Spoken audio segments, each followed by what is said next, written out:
আল্লাহ পাক জাল্লা জালালুহু ওয়া মানওয়ালুহুর বেশুমার শুকর। আল্লাহ তাআলা রমজান মুবারকের পরে মহান আল্লাহর উদ্যোগে এবং মহান আল্লাহর আয়োজনে আমাদেরকে ঈদের ব্যবস্থা করে দিয়েছেন। ঈদের আনন্দ, ঈদের খুশি দান করে দিয়েছেন।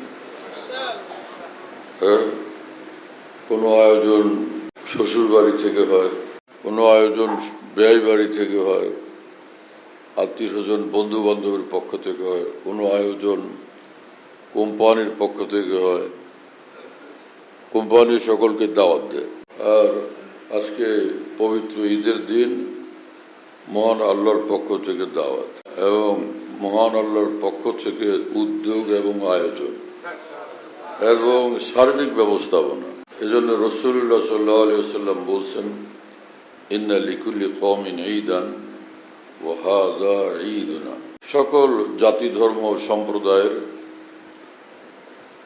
কোনো উৎসবের দিন আছে, এটা আমাদের ঈমানওয়ালাদের উৎসবের দিন, আনন্দের দিন, খুশির দিন। ঈমানওয়ালাদের যত আয়োজন এবং ব্যবস্থাপনা এটা মহান আল্লাহর পক্ষ থেকে এবং রাসূলুল্লাহ সাল্লাল্লাহু আলাইহি ওয়াসাল্লামের পক্ষ থেকে। মেজবান যত বড় হয়, ব্যবস্থাপনা তত বড় হয়, তত উন্নত হয়, তত মর্যাদা সম্পন্ন হয়। একজন ঠেলা গাড়িওয়ালা যদি দাওয়াত দেয়, ব্যবস্থা সেই মানের হবে। কন্ট্রাক্টর জহুরুল ইসলাম দাওয়াত দিলে আয়োজন সেই মানের হবে। আর যদি শেরে বাংলাকে ফজলুল হক দাওয়াত দেন অথবা নওয়াব স্যার সলিমুল্লাহ দাওয়াত দেন, আয়োজন সেই মানের হবে। আর ঈদের এই আয়োজন, রমজান মুবারকের আয়োজন স্বয়ং মহান রব্বুল আলামিনের পক্ষ থেকে, সেটা কত বড় মাপের, কত বড় সম্মানের, কত উচ্চ মর্যাদাশীল বিষয় সেটা। এজন্য কোরআন সুন্নাহর কথা বুঝা এবং মহান আল্লাহর কথা বুঝা, আল্লাহর রসুলের কথা বুঝার জন্য আল্লাহর মেহেরবানির দরকার। মহান আল্লাহর মেহেরবানি ছাড়া আল্লাহ রসুলের কথা সুন্দরভাবে, গভীরভাবে, ব্যাপকভাবে, পূর্ণাঙ্গভাবে বুঝা মুশকিল। তো আজকের এই ঈদের দিনে এবং সব ঈদের দিনে রব্বুল আলামিনের পক্ষ থেকে রোজা রাখা নিষিদ্ধ ঘোষণা করা হয়েছে, যে এখন রোজা রাখবা না, এখন খাও, আনন্দ করো, খুশি করো, সেটা আমি দেখব। এই জন্য রাসূলুল্লাহ সাল্লাল্লাহু তাআলা আলাইহি ওয়াসাল্লাম বলছেন, লিস-সাইমি ফারহাতানে, রোজাদারের দুটা খুশি, ফারহাতুন ইনদা ফিতরিহি ওয়া ফারহাতুন ইনদা লিকাই রাব্বিহি। এক খুশি হলো রোজাদারের রোজা যখন শেষ হয়ে যায়, এই সময় এক খুশি। আর এক খুশি হলো রোজাদার যখন আল্লাহর সঙ্গে সাক্ষাৎ করবে, তখন রোজাদারের আসল খুশির দিন হবে। আল্লাহর জন্য না খায়া থাকার কারণে মহান আল্লাহ কত যে খুশি এবং পুরস্কার তাকে দিবেন। কারণ আল্লাহ পাক বলছেন যে ইন্নাল হাসানাতা বিআশরি আমসালিহা, যে কোনো নেক কাজ করলে সেই নেক কাজ 10 বার করার সওয়াব আল্লাহ দান করেন। বিআশরি আমসালিহা, এক নামাজ পড়লে 10 নামাজের সওয়াব, এক রোজা রাখলে 10 রোজার সওয়াব। তো কিন্তু আল্লাহ পাক বলছেন, এবং এটা 700 গুণ পর্যন্ত বৃদ্ধি পায়। ইলা সাবে মিয়াত জেফিন। আল্লাহ পাকের নিজের ইচ্ছা, যারে বাড়ায় দিলেন কিসের দোষ, তোরা আমি 700 দেব, এইরকম আল্লাহ পাকের শান। কিন্তু রাসূলুল্লাহ সাল্লাল্লাহু আলাইহি ওয়াসাল্লাম বলেন, আল্লাহ পাক বলেন ইল্লা সাওম ফাইন্নাহু লি ওয়া আনা আজজি বিহি ওয়া আনা উরজা বিহি। যারা পড়েন মুহাক্কিকিন এটাকে ভুল বলছেন, ওয়া আনা আজজি বিহি, যে রোজাটা কিন্তু আমার একান্ত বেশি মহব্বতের ব্যাপার। এইটা এই সওয়াব দানের সাধারণ ফর্মুলার আওতায় আমি দিব না, কি দিব সেটা আমি স্পেশাল ভাবে আমি নিজে দেখব। বিষয়টা কোন সাধারণ নিয়মের আওতায় এটা আমি ফেললাম না, এটাকে স্পেশাল ভাবে একান্ত ভাবে আমি দেখব যে কি দিব আমি। আল্লাহু আকবার। সেজন্য রাসূলুল্লাহ সাল্লাল্লাহু আলাইহি ওয়াসাল্লাম বলছেন যে রোজাদারের আসল খুশি এবং আসল আনন্দের দিন হবে যখন রোজাদার আল্লাহ পাকের সঙ্গে সাক্ষাৎ করবে। হ্যাঁ ভাই, মোবাইল বন্ধ করেন। এমনি তো হাফেজ সিরাজি রহমতুল্লাহ আলাইহি বলছেন, খুররম রোজ কাজী মঞ্জিলে বীরা বেরাওয়া রাহাতে জাঁ তলবাম ওয়াজপায়ে জানা বেরাওয়া, যে আমার সবচেয়ে আনন্দের দিন, সবচেয়ে খুশির দিন হবে যখন এই দুনিয়া ত্যাগ করে মহান আল্লাহর নিকটে আমি যাব। হ্যাঁ, এবং ভীষণ আনন্দের সাথে আমি যাব। সুবহানাল্লাহ তাআলা বিহামদি। হ্যাঁ, ঈদগাহে মা গরিবা কুয়েতু আহলালে ঈদে মা আবরুয়েতু। হ্যাঁ, আমরা আপনার জন্য অপেক্ষমান। আমাদের ঈদগাহ হলো আপনার গলি, যে গলিতে আপনি থাকেন, যেখানে আপনি থাকেন, সেটা আমাদের ঈদগাহ। আর হেলাল ঈদ মা আবরুয়েতু। হ্যাঁ, সুবহানাল্লাহ তাআলা বিহামদি। আল্লাহ তাআলা আমাদেরকে আল্লাহর সাচ্চা বান্দা বানান। জিন্দেগির সময় কার কতটুকু আছে বলা যায় না। এখন না আর ভুল পথে যাই, এখন তো আমরা একদমই আল্লাহর হয়ে থাকবো, বাকি জীবন আল্লাহর হয়ে বাঁচবো, আল্লাহর হয়ে খুশি খুশি আল্লাহর কাছে যাবো ইনশাআল্লাহ। আল্লাহ আমাদের তৌফিক দেন এবং কবুল করেন। শয়তানের কাজ, আর ঈমান বলার জন্য শুধুই ভালো কাজ। শয়তানি করে, ঈমান বলা শুধু ঈমানি কাজ করে। হ্যাঁ, কুত্তার মতো হাঁটে, বিড়ালের মতো হাঁটে, হরিণের মতো হাঁটে, কাউয়ার মতো উড়ে, শালিকের মতো উড়ে, টিয়ার মতো উড়ে, বুলবুলের মতো উড়ে, ঈগলের মতো উড়ে, শাহবাজের মতো উড়ে। তো পৃথিবীতে সকলেই বাস করে। ঈমান বলার উড়াল মহান আল্লাহর দিকে, ঈমান বলার উড়াল মহান আল্লাহর দিকে সর্বদা। নামাজের মাধ্যমে আল্লাহর দিকে উড়াল, জিকিরের মাধ্যমে আল্লাহর দিকে উড়াল, দোয়া মুনাজাতের মাধ্যমে আল্লাহর দিকে উড়াল, তাকওয়া এবং গুনাহমুক্ত থাকার মাধ্যমে আল্লাহর দিকে উড়াল। হ্যাঁ, চোখের পানির দ্বারা আল্লাহ পাকের দিকে উড়াল দেয় এক ঈমানওয়ালা। ঈমানওয়ালার শানই আছে। ঈদুল ফিতরে রমজানের রোজা রাখার পর প্রত্যেক রোজাদার এবং ঘরের সকলের পক্ষ থেকে ফিতরা সাদাকাতুল ফিতর দেওয়া। হ্যাঁ, সাদাকাতুল ফিতর, এটার তাকিদ খুব। সাদাকাতুল ফিতর সকলে পরিশোধ করি। এবার উলামায়ে কেরাম হিসাব করে বলছেন যে সাদাকাতুল ফিতর জনপ্রতি 110 টাকা, সেটা আমরা পরিশোধ করব। আর রাসূল আকরাম সাল্লাল্লাহু আলাইহি ওয়াসাল্লাম বলছেন,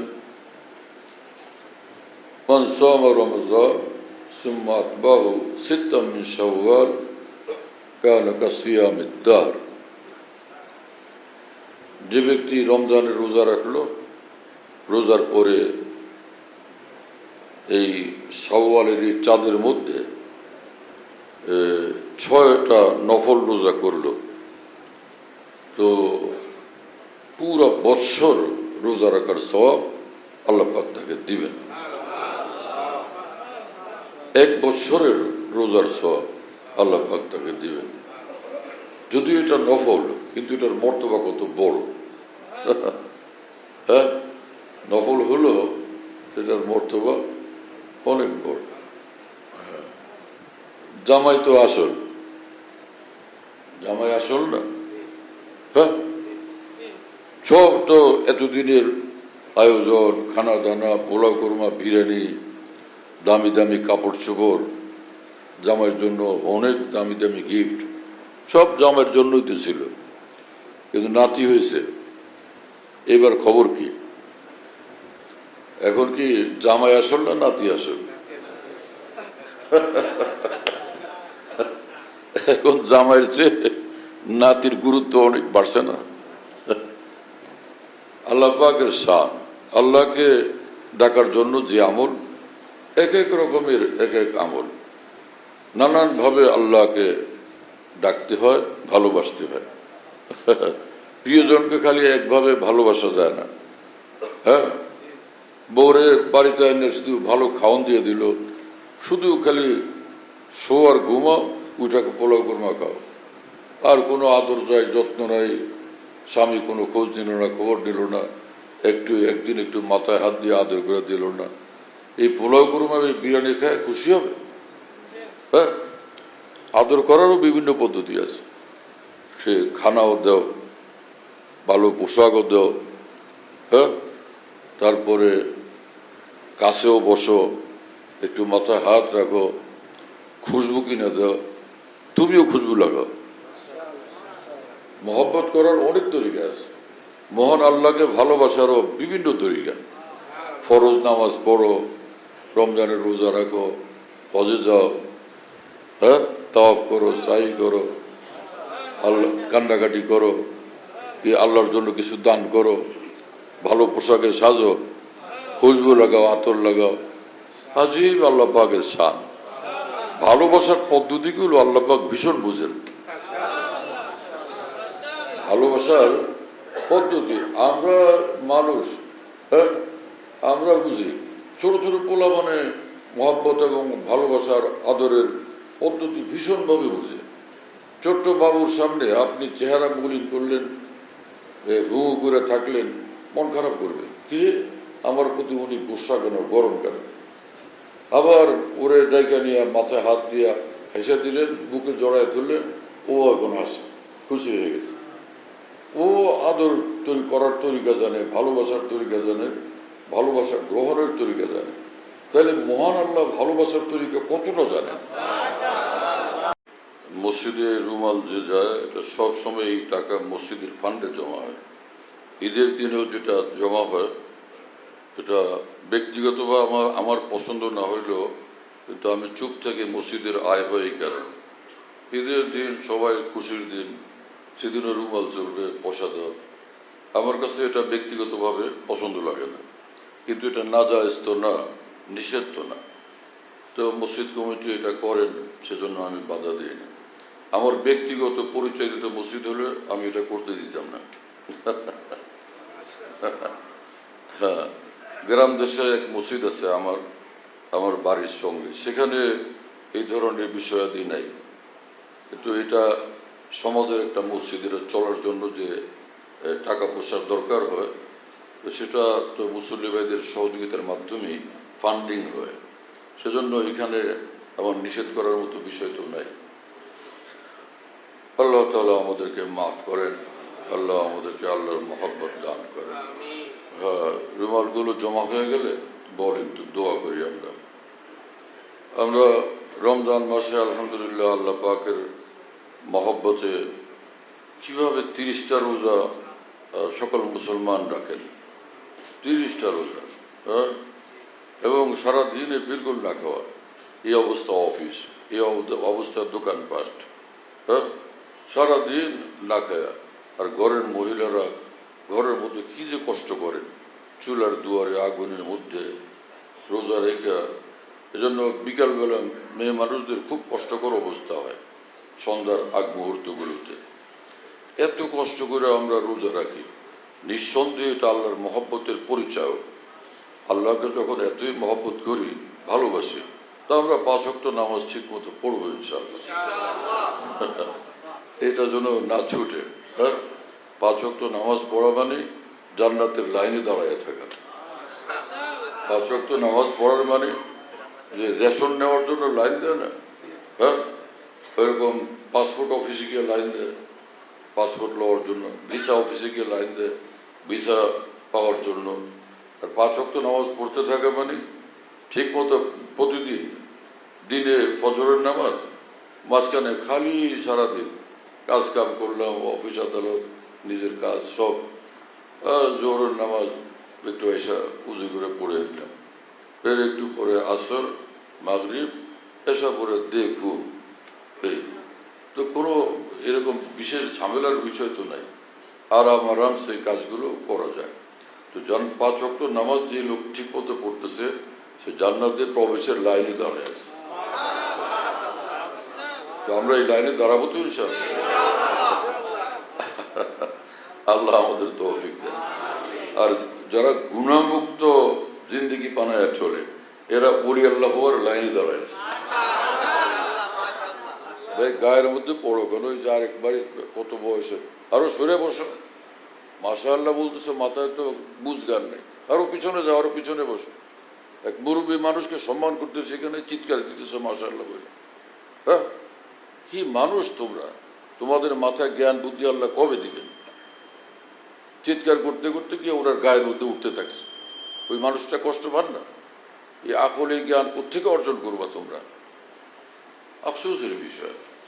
কত সুন্দর শিক্ষা দিচ্ছেন রাসূলুল্লাহ সাল্লাল্লাহু আলাইহি ওয়াসাল্লাম, যে মাল্লাম ইয়ারহাম সগীরানা ওয়ালাম ইউকির কাবীরানা ওয়ালাম ইউবাজ্জিল আলিমিনা ফালাইসা মিন্না।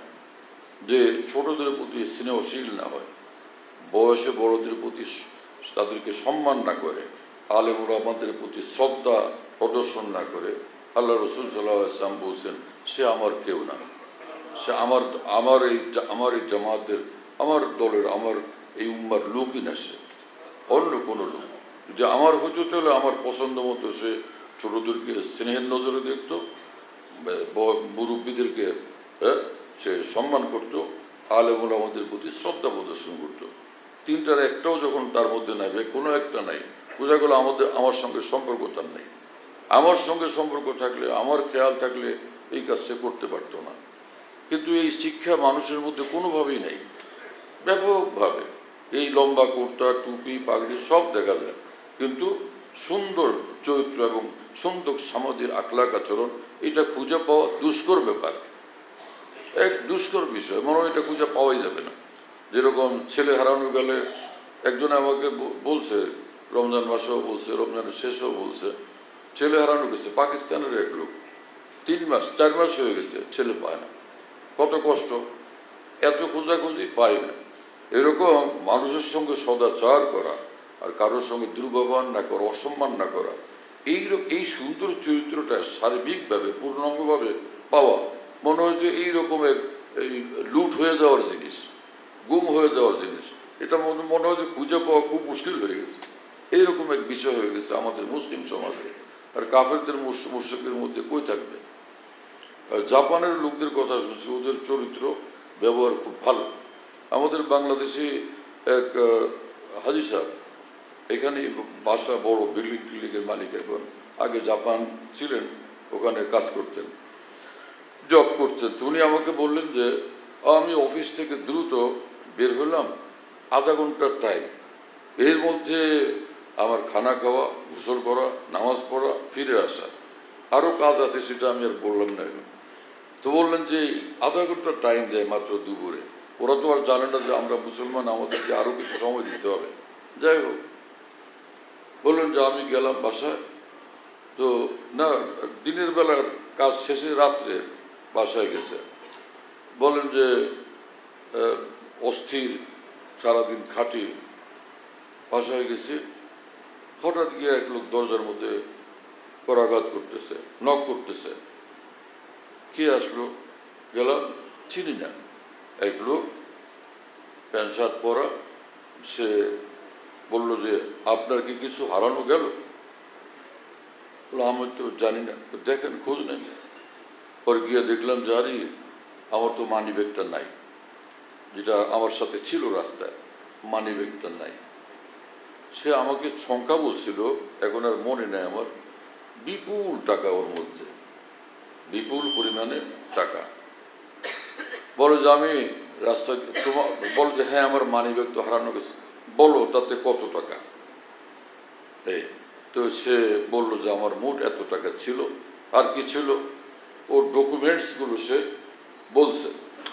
বলার পরে বলল যে আমি রাস্তা দিয়ে যাচ্ছিলাম, দেখলাম মানি ব্যাগটা পড়ে আছে, আমি তুললাম, দেখলাম যে এর মধ্যে এইভাবে ঠিকানা লেখা। তা আমি ভাবলাম এটা আমার তো দায়িত্ব হয়ে গেল এখন এই মালিকের কাছে পৌঁছে দেওয়া। এখন তো আমার দায়িত্ব হয়ে গেল, আর না হলে আমি কিসের মানুষ? সেজন্য আমি এই মানি ব্যাগের ঠিকানা অনুসরণ করে খুঁজতে খুঁজতে খুঁজতে খুঁজতে তোমার বাসায় এসে পৌঁছলাম। না, ওই তোমার জিনিস। সে কোনো এক কাপ চা খাইতেও রাজি না, একটু বসতেও রাজি না। আমার দায়িত্ব আমি পালন করতে পারলাম, বাস আমি খুশি, আমি প্লিজড। কি মানুষেরা বলেন! হ্যাঁ, যে সকল সাথীরা জাপান যায়, ওরা বলে যে এরা মুসলমান না, ইমানটুকু নেই, আর না হলে সব সুন্দর গুণাবলী এদের মধ্যে ব্যাপকভাবে আছে। আর আমরা আজকে কি মুসলমান? আমাদের সুন্দর গুণাবলী বিদর্মীদের কাছে পাওয়া যায়, আমাদের মধ্যে আজকে খুঁজে পাওয়া যায় না। কি হলো এগুলো? আফসোসের কথা। খালি ঝগড়া, খালি বিবাদ, খালি হিংসা, খালি সংঘাত। এটা মানুষের সমাজ? এরকম যদি আমরা করতে থাকি, খালি গণতন্ত্রের ওয়াজ করে। গণতন্ত্র কি জিনিস? গণতন্ত্র মানুষকে কোনো সুন্দর জিনিস দিতে পারছে? সব সুন্দর জিনিস দিয়ে গেছেন মোহাম্মদুর রাসূলুল্লাহ সাল্লাল্লাহু আলাইহি ওয়াসাল্লাম।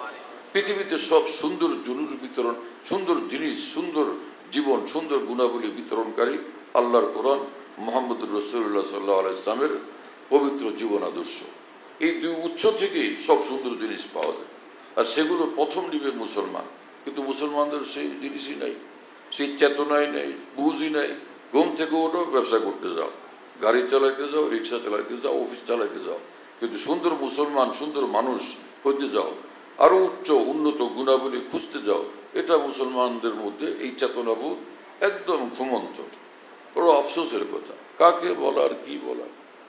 আর এগুলো নিতে হয় বড় বড় আলেম উলামা, আউলিয়া বুজুর্গান থেকে। মুসলমানরা উলামা আউলিয়া বুজুর্গানের কাছে যাওয়া এটা তো বুঝেই না এখন। একদমই অল্প স্বল্প কিছু মানুষে বুঝে। এই রমজানের আগে থেকে এসে একদল মানুষ এখানে ভিড় করে। হ্যাঁ, রমজান শেষ তো তারা যায়। এই যে এক মাস এরা থাকে, আমাদের এই কাছাকাছি মানুষেরা কি আসে এখানে? হ্যাঁ, এরা কেউ বসে 10 মিনিট যে ভাই এখানে কি হচ্ছে একটু দেখি, এখানে কি তামাশা হয়? যে সকল মানুষ আসে এদের অধিকাংশকে আমি চিনি না। আমি যখন রাত্রিবেলা তারাবির পরে মজলিস করে এখান থেকে যাই, দল ভাঙে এখানে শত শত লোক দাঁড়ায় থাকে, চলে যেতেছে, আমি ওরা একটু মহব্বত করে দাঁড়ায়, আমি তাকায় তাকায় দেখি, তার মধ্যে দেখি অধিকাংশ লোককে আমি চিনি না। হ্যাঁ, আর লোকেরা এখানে মহল্লাবাসী, এলাকাবাসী মনে করে সব ওনার মুরিদরা এসে এখানে হাজির হয়। আরে দূর দূর থেকে মানুষ জানে এখানে রমজান মাসে দিনের কথা বলা হয়, দিন শিক্ষা দেওয়া হয়। দূর দূর থেকে বিভিন্ন স্তরের, বিভিন্ন তবকার মুসলমান ভাইয়েরা এখানে আসে, যুবক তরুণরা, মুরব্বীরা, হ্যাঁ, আলেম ওলামা, সাধারণ শিক্ষিতরা এখানে আসে, সকলে বসে। কিন্তু আমাদের এলাকার বা কাছাকাছি লোকদের বসতে তেমনটা দেখা যায় না। হ্যাঁ, আর দেখলেও সে কিছুক্ষণ পরে মনে হয় যে যাওয়া লাগবে বাসায়। হ্যাঁ, এইরকম অবস্থা। তো মানুষ শিখবে কোত্থেকে? ভাই ডাক্তারের কাছে গেলে ডাক্তারই পাওয়া যাবে, ইঞ্জিনিয়ারের কাছে গেলে ইঞ্জিনিয়ারের পরামর্শ পাওয়া যাবে, আলুর দোকানে গেলে আলু পাওয়া যাবে, তেলের দোকানে তেল পাওয়া যাবে। দিন পাওয়া যাবে উলামায়ে দিন থেকে, দিন পাওয়া যাবে, আল্লাহর মহব্বত পাওয়া যাবে, আল্লাহওয়ালা জিন্দিগি পাওয়া যাবে আল্লাহওয়ালা লোকের থেকে। সেখানে আমরা একটু মহব্বতের সাথে, আন্তরিকতার সাথে, ধৈর্যের সাথে আমাদের যাওয়া তো লাগবে, যাওয়া তো দরকার। কবে যাব? কবরস্থানে দাফন হওয়ার পরে? দুনিয়ার জীবনেই তো আমাদের এগুলো কামাই করা দরকার। আল্লাহ আমাদের বুঝ দেন, তৌফিক দেন, যেখানে আছি এখান থেকে অগ্রগামী হওয়ার তৌফিক দেন। এই ঈদের দিনে আপনাদেরকে বলি যে একটা কাজ করি, প্রত্যেক মুসলমান লা ইলাহা ইল্লাল্লাহ প্রতিদিন 100 বার করব, আল্লাহ আল্লাহ জিকির 100 বার করব, দুরূদ শরীফ 100 বার করব। হ্যাঁ, দুরূদ শরীফ 100 বার করব, এইটা একটা আমল হলো। আর যখনই নামাজ পড়বো আল্লাহর কাছে মাপ চাইবো, জান্নাত চাইবো, জাহান্নাম থেকে মুক্তি চাইবো। যখনই নামাজ পড়লাম, হ্যাঁ, তখনই আল্লাহর কাছে মাপ চাইবো এবং জাহান্নাম থেকে মুক্তি চাইবো, জান্নাতুল ফিরদাউসটা চাইবো। হ্যাঁ, বাপের হাতে দুইটা নোট, একটা 1000 টাকার নোট আর একটা 5 টাকার নোট। তো সন্তান যদি চায় যে আব্বু আমরা দেন, ওই 5 টাকা চাবে না 1000 টাকা? হ্যাঁ, ছোটটা কি জন্য চাবে? রাসূলুল্লাহ সাল্লাল্লাহু আলাইহি ওয়াসাল্লাম বলছেন আল্লাহর কাছে জান্নাত চাও, সবসময় বড়টা চাইবে, আর বড়টা হলো জান্নাতুল ফিরদাউস। ইজা সাআলতুমুল্লাহ ফাসআলুহুল ফিরদাউস। রাসূলুল্লাহ সাল্লাল্লাহু আলাইহি ওয়াসাল্লাম বলছেন যখনই আল্লাহর কাছে দোয়া কিছু চাও, সেই সঙ্গে মিলে বলবা জান্নাতুল ফিরদাউস চাই। আল্লাহ আমাদেরকে কবুল করেন। আলহামদুলিল্লাহ।